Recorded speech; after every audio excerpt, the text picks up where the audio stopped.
Kanpur Dehat Bharatiya Janata party इन दिनों भीतरी खींचतान से जूझ रही है। जिले की सियासत में सांसद देवेंद्र सिंह भोले और प्रदेश सरकार के राज्य मंत्री प्रतिभा शुक्ला के बीच उठानी हुई जंग अब नए मोड़ पर है। मामला सांसद बनाम विधायक का तो है ही, लेकिन रणनीति ऐसी बनाई गई है कि इसे ब्राह्मण बनाम ब्राह्मण की सियासी चाल में बदल दिया गया। दरअसल एक निजी होटल में बीजेपी के वरिष्ठ कार्यकर्ताओं ने प्रेस वार्ता कर जमकर हमला बोला। अगुवाई कर रहे निवर्तमान जिलाध्यक्ष मनोज शुक्ला ने सीधे आरोप जड़ा है कि आज बीजेपी के मौजूदा चारों विधायक भ्रष्ट हैं। इनमें कोई पुराना भाजपाई नहीं, कोई बसपा से आया तो कोई सपा से तो कोई कांग्रेस से। ये लोग चलती रेलगाड़ी में सवार होकर अपना अवसर तलाशते हैं। इस प्रेस वार्ता में पूर्व जिलाध्यक्ष और वे ब्राह्मण चेहरे भी मौजूद रहे, जिन्होंने जिले में बीजेपी की नींव रखने में भूमिका निभाई थी। उनका आरोप था कि राज्य मंत्री प्रतिभा शुक्ला और उनके पति पूर्व सांसद अनिल शुक्ला वारसी न सिर्फ वरिष्ठ कार्यकर्ताओं का अपमान कर रहे हैं, बल्कि जातीय नारेबाजी से माहौल बिगाड़ने की कोशिश भी कर रही हैं। ये बात सभी जानते हैं कि इस प्रेस वार्ता के पीछे का चेहरा कोई और नहीं बल्कि भारतीय जनता पार्टी के सांसद देवेंद्र सिंह भोले हैं। और जो ये भीड़ प्रेस वार्ता में जुटी है, जो भी बीजेपी के वरिष्ठ कार्यकर्ता रहे, ये सब सांसद के खेमे के लोग हैं। सांसद ने ऐसी राजनीतिक चाल चली कि ब्राह्मण के सामने ब्राह्मणों को ही खड़ा कर दिया।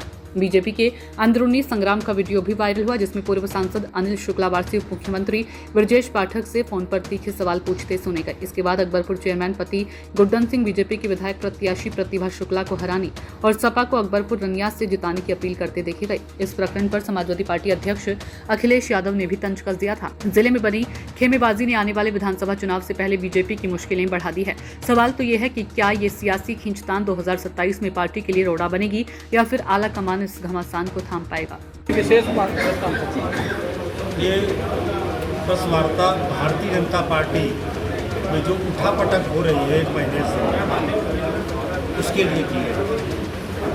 क्या उद्देश्य रहा, क्या वजह रही? उद्देश्य ये था कि यहाँ पे जातिगत और अपने फैंस क्लब और भारतीय जनता पार्टी का ओरिजिनल कार्यकर्ता उसमें बंटवारा करने का काम चल रहा है।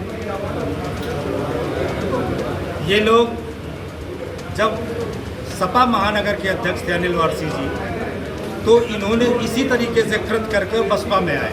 बसपा में इनका उद्देश्य पूर्ति हुई, पत्नी विधायक हो गई, स्वयं सांसद हो गए, और ये जब उद्देश्य पूरा हो गया, जैसे भारतीय जनता पार्टी की लहर आई, तो उसी उद्देश्य को पूरा करने के लिए उन्होंने बसपा को गाली गलौज करी, वहाँ के नेताओं को गाली गलौज करी और भारतीय जनता पार्टी में आ गए।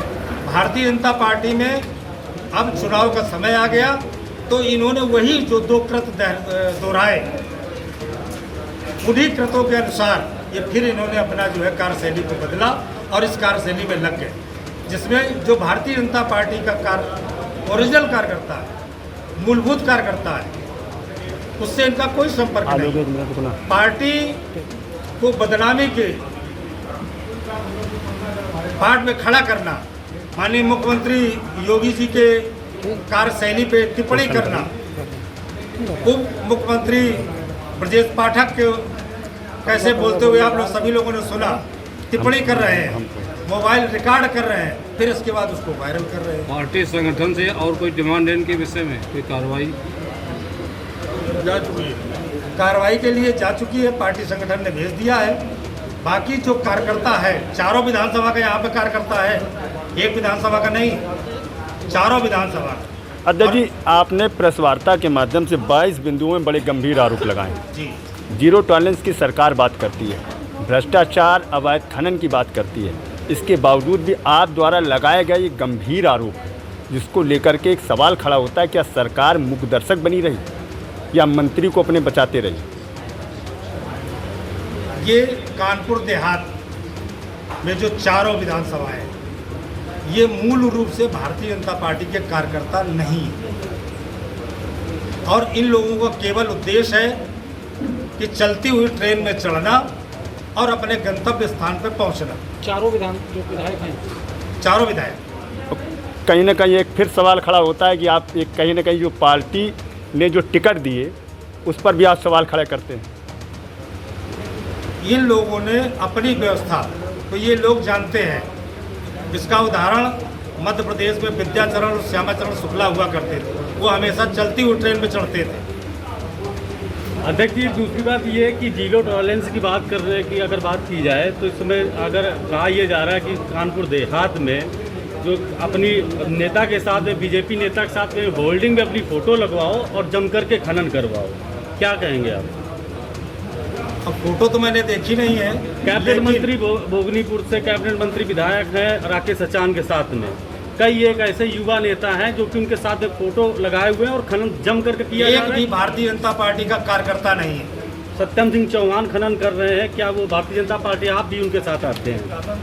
उनका निष्कासन हो चुका है। हो चुका है। अब भारतीय अजय जी, जनता आज पार्टी के भी सदस्य नहीं आपकी है। बैठक में कई खनन माफिया बैठे हुए हैं, उसके लिए क्या कहेंगे? क्या वो पार्टी है कि नहीं है? अब हमारे साथ कौन बैठा है, पीछे बैठे हैं, इसमें कुछ लोग भारतीय जनता पार्टी के पदाधिकारी हैं और इसी भीड़ में कोई आके बैठ जाए। हम तो मूल कार्यकर्ता की बात करते हैं। सर, क्या इस प्रेस वार्ता में जिले की जिला अध्यक्ष सहमत है कि नहीं? अब ये तो राजेश तिवारी, मनोज शुक्ला, सतीश शुक्ला, अर्चना मिश्रा, ब्रजेश सिंह, विजय मिश्रा, अवधेश शुक्ला, हम लोग पत्रकार वार्ता कर रहे हैं। अच्छा, ज़्यादातर लोग यहाँ पे ब्राह्मण समाज के लोग हैं। विरोध जिसका हो रहा है, जिसकी बात चल रही वो भी ब्राह्मण समाज के लोग हैं। तो क्या ब्राह्मण के सामने क्या ब्राह्मण को खड़े करने का नहीं थी? संतोष शुक्ला ब्राह्मण नहीं थे? जी बिल्कुल। अभी आपने कहा कि यहाँ पाड़े जी ब्राह्मण नहीं थे। सिवड़ी जो इंटर कॉलेज के ताराचंद सिद्धेश्वर पांडे, 14 और जो ब्राह्मण की हत्या करी थी विकास दुबे ने, तब भारतीय, और उसी का सगा चाचा का लड़का अनुराग दुबे साथ है इसमें, जिसमें अनिल वारसी और अनुराग दुबे एक ही साथ माला में है। आपकी प्रश्न बिंदु में 9 नंबर पे दिया गया कि सौम्या पांडे के साथ में भी इन्होंने गलत किया है, जबकि दिया गया है। एक जांच रिपोर्ट में ये भी साबित हुआ है कि सौम्या पांडे ने स्वच्छता मिशन के नाम पर जिले में सबसे बड़ा घोटाले में शामिल रही है। कितनी अच्छी अधिकारी थी वो? सौम्या पांडे IAS रैंक में 6वीं पोजीशन पे थी। जिले में घोटाले को लेकर आप क्या कहेंगे? स्वच्छता मिशन के नाम पर बहुत बड़ा जिले के घोटाला हुआ घोटाले है। में जनप्रतिनिधि उसमें इन्वॉल्व थे, विधायक प्रधान इन्वॉल्व थे, जो सप्लाई कर रहे थे वो इन्वॉल्व थे। डोंगल से पैसा उनके कार्यालय विकास भवन से निकाला गया, प्रधानों का सौम्या पांडे के कार्यालय विकास भवन से निकाला गया, और पूरा आरोप सौम्या पांडे बता, इसकी पुष्टि भी हुई है। इस पर क्या कहेंगे? पुष्टि में क्लीन हुई है, जांच उसकी जो जांच पुष्टि है उसमें जो जांच हुई है। प्रमुख सचिव पंचायती राज जिन्होंने इसकी जो जांच की थी मनोज कुमार ने, उसमें साफ साफ ये था कि जिला अधिकारी और मुख्य विकास अधिकारी जो एक संरक्षक के तौर पर होते हैं, एक अध्यक्ष होता है, एक सचिव होता है, उनकी बगैर मतलब जानकारी के इतना बड़ा खेल नहीं हो सकता। उन्होंने भी इनकी भूमिका को संदिग्ध माना था। ये जांच में है उनकी, उन्होंने शासन को ये रिपोर्ट भेजी थी। लेकिन आज वो जहाँ पे है, पद पे अपने दायित्व पे है, अगर जांच में कहीं फंसी होती तो उनको दायित्व न मिलता। चारों विधायक बीजेपी के हैं, कार्यशैली से संतुष्ट नहीं है। कौन? आप नहीं, आपकी पार्टी के हैं, आपके पार्टी के विधायक भारतीय हैं। जनता पार्टी से MLA हैं जी। इसके पहले मैं आपको बता चुका हूँ कि इन लोगों का अपना उद्देश्य पूर्ति के लिए, क्या भारतीय जनता पार्टी में दूसरे कार्यकर्ता नहीं है, केवल फैंस क्लब ही है। आप जिला अध्यक्ष रहे, आपके पास पावर था, क्या कभी आपने इस टाइप की शिकायत आप ऊपर की अपने विभाग में, पार्टी में? बताया आपने, सुना नहीं? नहीं सुना। रात में एक राज्य मंत्री के पति कैबिनेट मंत्री को गाली दे रहे हैं, आप ही लोगों ने चलाया, किसी दूसरे नहीं चलाया।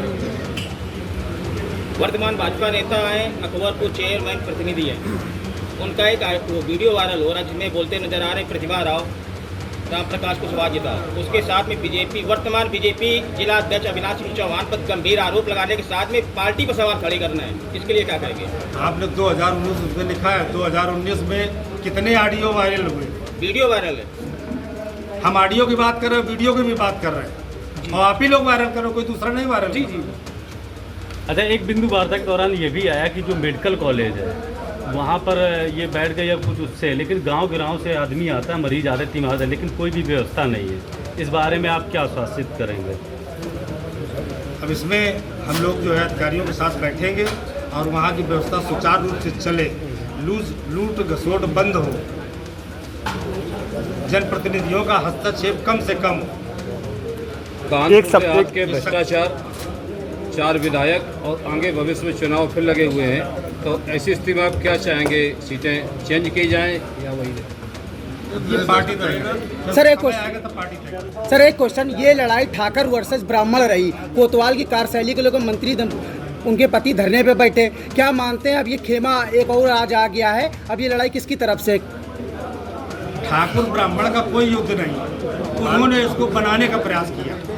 कोई ब्राह्मण नहीं प्रतिभा शुक्ला के साथ में। सर अहम सवाल ये है कि जब समय कार्यकाल 3 साल होता है, 2.5 साल होता है, 9 महीने में तबादला होता है, क्या अहम वजह रही कि एक ही थाने में एक ही कोतवाल इतने लंबे समय तक है? कौन मेहरबान है जिले के नेता? अब इसके लिए तो प्रशासनिक व्यवस्था से आप जानकारी कर सकते देखिए यहाँ पे जितने लोग बैठे हैं, बीजेपी की न्यू है यहाँ पे रखी। 2027 में चुनाव लगे, जिस तरीके से पार्टी में खेमे बदल रहे हैं, इससे 27 में क्या असर पड़ेगा? किन लोगों को टिकट मिलेगा, कितनी दिक्कतें हैं। ये हैं? पार्टी तय करेगी सर। उतनी दिक्कतें आई थी इसकी, कोई दिक्कत नहीं आएगी। अच्छा, क्या जो भारतीय जनता पार्टी का मूल कार्यकर्ता है वो पार्टी के लिए जी जान से लगेगा। इस जो 2027 का इलेक्शन आने वाला है, क्या इस जो है मन से आप जो प्रशासन आपके जो पार्टी के वरिष्ठ नेता हैं उनसे ये मांग कर रहे हैं कि जो पार्टी के ही लोगों को टिकट दिया जाए, बाहरी लोगों को टिकट न दिया जाए? ये विषय पार्टी तय करेगी। अगर जी अभी आपने डिप्टी सीएम का जिक्र किया था, घरौली कांड होने के बाद उन्होंने पीड़ित परिवार से बात की थी। क्या उन्होंने जो अपनी बात कही थी उस परिवार को उतना न्याय मिला, उनकी मांगे पूरी हुई अभी तक? अब उसके पीछे उसी समय एक विवाद हुआ था, आप लोगों ने ऑडियो वीडियो दोनों वायरल किया। उसकी जिसकी माँ और बहन दोनों की मृत्यु हो गई थी, वो यहीं पे उपस्थित है। जो डिप्टी सीएम ने वादे किए थे वो क्या पूरे किए अभी तक? जितना यथासंभव था उतना पूरा हुआ, लेकिन यहाँ के लोकल, क्योंकि वहाँ एक लाइन खिंच गई, मंत्री जी के कारण नहीं हो पाया। न्याय मिला है आपको परिवार को? जितना वादा किया डिप्टी सीएम ने मिला है? बताइए अब क्या कहेंगे इस पर? अभी किसी ने बोला ना, वो यहाँ का जो लोकल मंत्री था, कितना समय चाहिए सरकार को? उसने इतना हस्तक्षेप किया। डिप्टी सीएम ने कितना न्याय दिला? उसने इतना हस्तक्षेप किया कि उसको न्याय नहीं मिल पाया। 4 विधायक हैं यहाँ पे, 4 सांसद लगते हैं, 5 बीजेपी के हैं, 3 सपा के हैं। किस जनप्रतिनिधि को अच्छा मानते हैं? मतलब किस जनप्रतिनिधि को अच्छा मानते हैं आप? 4 विधायक हैं यहाँ पे, 4 ही सांसद लगते हैं, कौन हम सबसे जिस अच्छा मानते हैं? विचारधारा में काम करते हैं, हम उसी विचारधारा के सांसद को अच्छा मानते हैं। आखिरी सवाल, यूपी के अलग अलग जिलों से बीजेपी नेताओं की जो जमीन पे रहते, जनता के बीच में रहते, तस्वीरें हैं कि अधिकारी उनकी सुनते नहीं है। आज इतने लोग यहाँ इकट्ठा हुए कानपुर देहात में, क्या मानते हैं अधिकारी आप लोगों की सुनते हैं? 100% सुनते हैं। ठीक है, धन्यवाद। राज्य मंत्री भूटान सरमोतार रहे, मंत्री उत्तर प्रदेश सरकार के अध्यक्ष जी, सब बैठ। ये भारतीय जनता पार्टी बौद्धिक और तपस्वी लोगों की पार्टी कही जाती है और बेदाग छवि वाले को सम्मान दिया जाता है और पदस्थ किया जाता है। वर्तमान में जो जिलाध्यक्ष हैं तो उन पर क्या पार्टी ने कोई विचार नहीं किया, जबकि उन पर पूर्व सरकार में अवैध शराब घोटाले को लेकर के मुकदमा लिखा हुआ है और ज़्यादा समय भी नहीं हुआ और पार्टी की जिलाध्यक्ष मनोनीत की गई। इस बारे में आप क्या कहेंगे? आपके पास साक्ष्य है? हाँ जी, बेड़ा मलासा ब्लॉक में पड़ता बरौर थाने मुकदमा लिखा हुआ है। अब तो अभी तक आप इतने 7 महीने से क्या कर रहे हैं? जब आपके पास साक्ष्य, आप देखिए ना, आपकी पार्टी, मैं तो पत्रकार हूँ अध्यक्ष जी, आप जब आपके देखिए पास साक्ष्य है, पार्टी तपस्वी लोगों की है। अध्यक्ष जी, आपने यहाँ पर एक चपरघटा पावर प्लांट की बात कही, तिवारी जी, चपरघटा पावर प्लांट की बात कही थी, जिसमें आपने बड़ा गंभीर आरोप लगाया कि वो ज़मीन कितने में खरीदी गई और कितने में बेची गई, जिसके प्रमाण भी आपने कहे कि प्रमाण भी हैं, लेकिन क्या वजह है कि कार्रवाई नहीं हुई? कहाँ उसको जो है क्या कहते हैं संरक्षण मिल रहा है? कौन लोग संरक्षण दे रहे हो हैं? रही है, जिले से होके गई, कमिश्नर साहब के आ गए, कमिश्नर साहब ने जो है ACS को भेजी और माननीय मुख्यमंत्री जी ने उसको संज्ञान में लिया। ठीक, चलो।